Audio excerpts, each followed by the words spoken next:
Islamist group Al-Shabaab on Sunday said it had captured Kenyan troops during last week's attack at an AMISOM base in El Adi, Somalia. The extremist group, however, did not give figures but claimed to have killed more than 100 Kenyan soldiers early Friday. The bodies of the victims have been flown back to the country awaiting identification by families. AMISOM, together with the Kenyan government, have however not given the statistics on the casualties in last week's attacks. Calls for the Kenyan President Uhuru Kenyatta to withdraw the Kenyan forces from Somalia have been futile as, according to him, the troops are protecting Kenya. The country has been a victim of a series of attacks in past years by the terrorists since its forces went into Somalia to battle the insurgents. Hello, everybody. It's me from African News Today. Let's discuss today's headline, which reads, "Behind Enemy Lines. The Al-Shabaab assault on Kenyan forces revealed." In a related development, we have, Inside the Siege, how Al-Shabaab captured Kenyan soldiers in Somalia.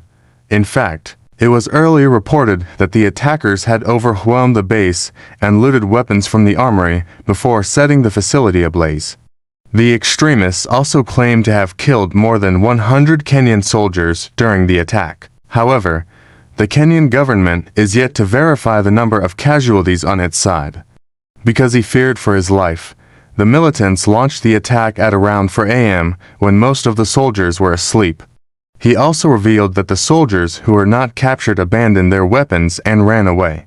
Now, this begs the question, where is the Kenyan military now? But what is worrying is that even if they manage to kill them or capture some of them, it seems like the live ones will end up in the hands of the Al-Shabaab. A lot of them are wondering whether the government is even serious about fighting the Al-Shabaab militia group. He said that the Kenyan soldiers should not be afraid of dying. These remarks angered many people who felt that he was not being sensitive enough considering that lives are involved here. Some people are saying that this attack could have been avoided if the Kenyan government had listened to the warnings given by the Al-Shabaab group. He said that he was misquoted, and what he meant was that the KDF officers should be very brave when fighting the enemy. If the KDF cannot win this war, then they should seek the help of other countries like the USA who have the necessary military technology to eliminate the Al-Shabaab militia group. In fact, they are better equipped than the Kenyan soldiers. During the attack, the militants used armored vehicles, rocket-propelled grenades, anti-aircraft missiles, and heavy machine guns to attack the base. On the other hand, the Kenyan soldiers were only left with one option of escape through a small opening near the fence of the camp, because currently, it seems like this war is taking a toll on the Kenyan soldiers. He said that the militants were hiding behind the civilians who had fled from the camp. This made it difficult for the soldiers to retaliate without risking the lives of the innocent civilians. He said that some of the militants were dressed in military fatigues, making it difficult to distinguish them from the Kenyan soldiers. This could explain why the soldiers could not use their weapons effectively. They feared that they could hit their own people. They are losing their lives, and even when they manage to eliminate the enemy, they end up capturing weapons that later end up in the hands of the enemy. In the past, the group used suicide bombers to attack military bases. But in recent attacks, they have been using snipers and rocket-propelled grenades. And don't forget to subscribe to this channel so that you lines be notified whenever we post a new video. Also, you can follow us on our social media pages. Thank you. These tactics seem to be effective because they have managed to penetrate several military bases in Somalia. Now, this brings us to the main question. Should Kenya intensify the fight against the Al-Shabaab militia group in Somalia? The group had threatened to attack any military target belonging to Kenya in Somalia. This is because Kenya has been conducting airstrikes against the group in Somalia. You heard the spokesperson for the Al-Shabaab militia group saying that they have captured some of the Kenyan soldiers alive, and they will parade them before the media soon. For example, The Al-Shabaab militia group usually receives intelligence reports on the movement of the Kenyan troops. This helps them to know where to launch the attacks so that they can catch the soldiers off guard. A good example is the attack that happened on Friday.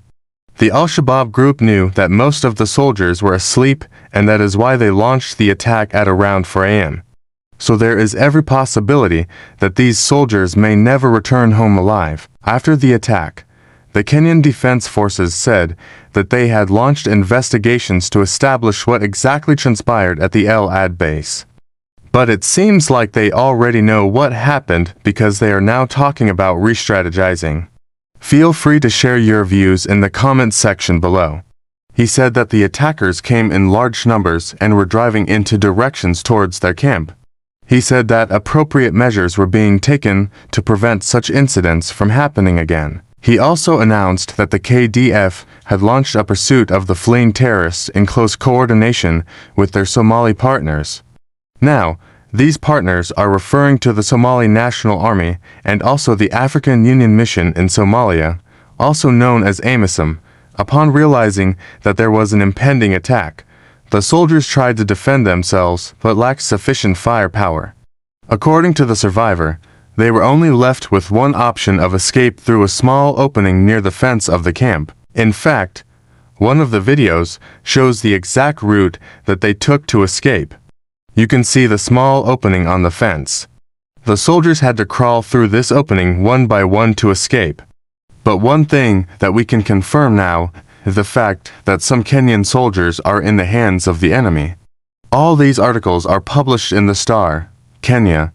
This is a personal story of how these Kenyan soldiers were able to be captured by the Somali militia group Al-Shabaab. Some of the videos show burning vehicles and others show destroyed buildings. There is also a video showing the aftermath of the attack with the Al-Shabaab militants dancing and celebrating their victory.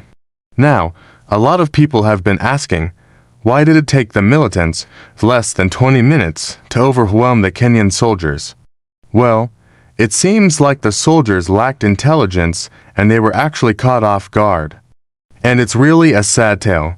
Let's get into the details of this report.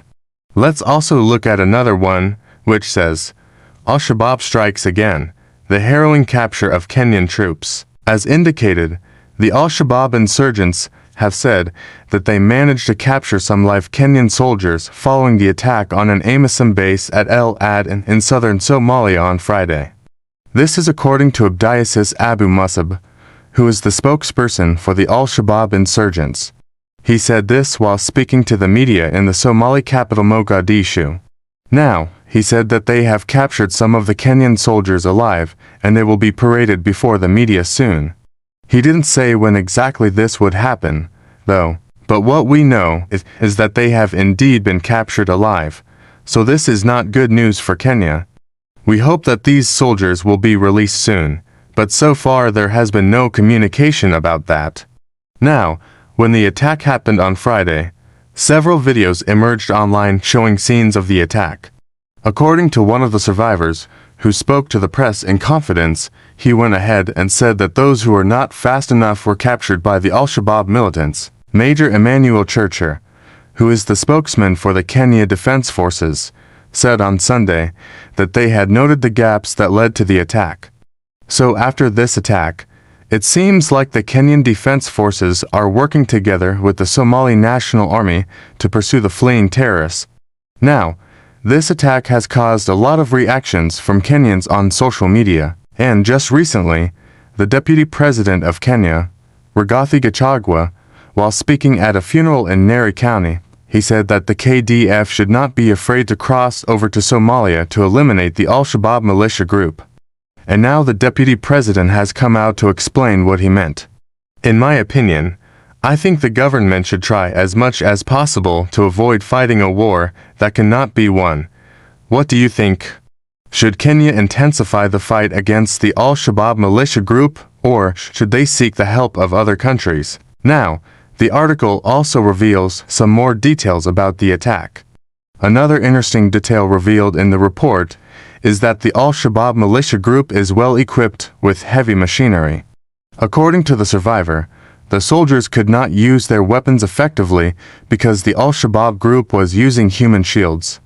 The report also reveals that the Al-Shabaab militia group is using new tactics to attack Kenyan soldiers in Somalia. I hope that this video was helpful. If it was, please give it a thumbs up